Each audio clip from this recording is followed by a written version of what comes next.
Hey, it's Mike. Thanks for tuning back in. Today's Wednesday.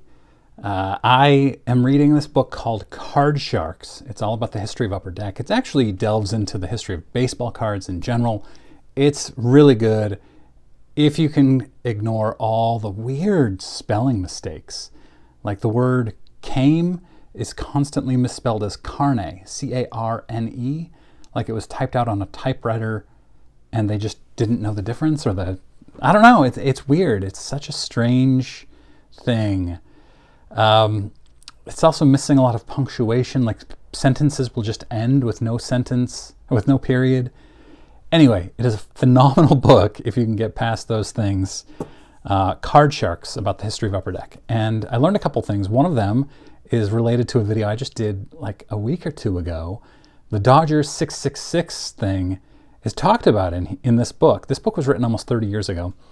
And it was a guy named Tom Guideman. I'm not sure if I'm pronouncing that right. And he did intentionally make Dodgers cards, starting with the Kirk Gibson 1989 Upper Deck 666 in the Upper Deck sets. Now, Guideman had another big influence on Upper Deck's history, and we will get to that. First of all, right now there are a lot of people looking at Panini cards, complaining about, well, a lot of things, but in particular, especially with Panini Prism basketball, that they photoshopped rookies from their college jersey into their pro jersey. This doesn't bother me, but it bothers a lot of big-time collectors. And I guess Upper Deck was pretty early on in the photoshopping of this, because they actually photoshopped Ken Griffey Jr.'s rookie card, number 1, in 1989. So a little history behind this card. They had an employee named Tom Guideman, the 666 guy, and he was a big Mariners fan and a big fan of baseball in general. And they asked him who should be in our set for rookies who haven't played in the league yet. And he said Ken Griffey Jr. Now, other sets had not included Ken Griffey Jr. Topps, of course, notoriously had Ken Griffey Jr. in their update set. So Upper Deck was the first to have Griffey Jr. in there. In fact, they made him number 1 over other players like Sandy Alomar Jr. and Gary Sheffield, who were expected to have better years in 1989 as rookies. Griffey wasn't even really expected to play in 89. Guideman actually said, the Mariners need an outfielder, and they're terrible. They have nothing to lose. So he believed that they would call him up early. And he was right. He had an awesome spring training. I think he batted like .359 in 89 spring training, and he got the job. So the photo that they chose, though, because they had to choose a photo in 1988, it looks like Ken Griffey Jr. in a Mariners jersey. He has a Mariners hat on. It's actually photoshopped.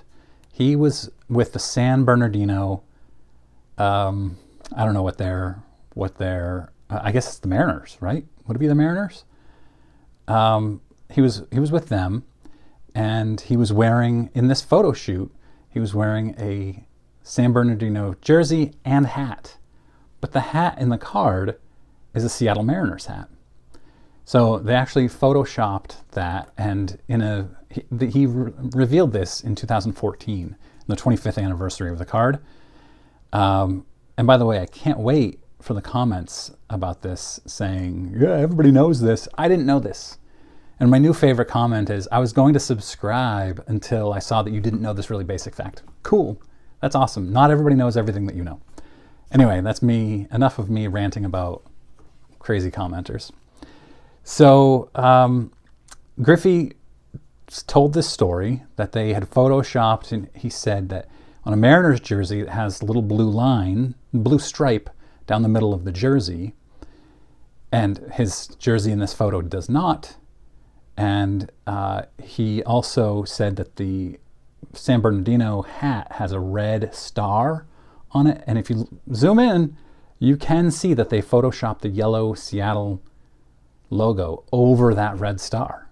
Really interesting stuff. I thought this was fascinating. I didn't know this before. I hope you didn't either. A couple of other interesting facts here. Griffey owns more than 100 of these cards. He also owns a couple of them in the bigger version, which I've never seen, I don't think. And it is his favorite card of his career.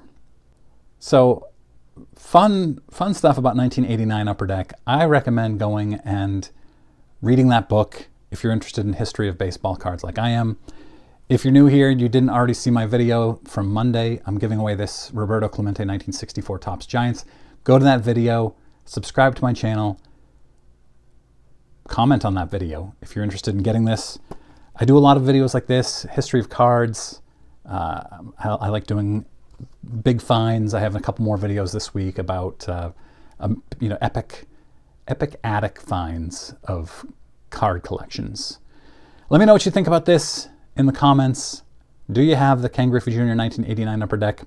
I actually just picked up the San Bernardino card at the last card show, the 1988 one, and it's off at PSA right now. It's being graded. I just got an update last night that it's in the grading stage for the $18 per card, so I'm really excited about that one.